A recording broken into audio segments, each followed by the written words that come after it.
Hi, my name is Natalie. I'm a senior account executive here at Inkhouse based in San Diego, and I co-host the Interactome, which is a podcast hosted by a group of young researchers communicating the world of science to a non-science audience. Hi, my name is Kyle Treasure. I am a digital content manager here at Inkhouse, and I also am co-host of Inside the Hive, which is a political podcast based here in Utah.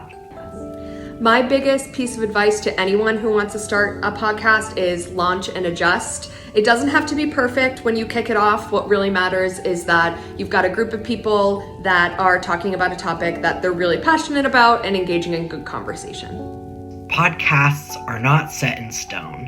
And by that, I mean you can do your best when you're starting your podcast to get the intro just right, to get the music just right, the tone, to get the host, all sorts of things.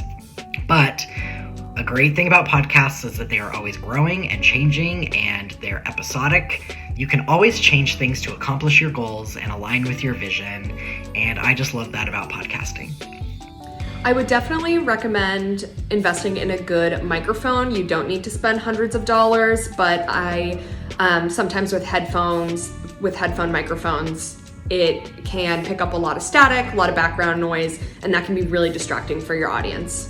Don't let lack of equipment or a budget stop you from starting a podcast.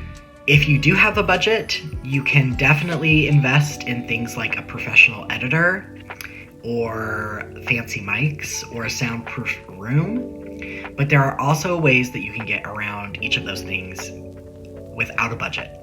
You can also use really normal programs like Adobe Creative Suite to do the editing, and you can even record it on Zoom, which is free. And that way you can have an easy platform to host guests, and you can do it remotely if you want to. So don't let lack of a budget keep you from starting a podcast, because I assure you that you can get around it without sacrificing quality. I would definitely say my favorite podcasts are The Daily by the New York Times. That's how I get my news in the morning.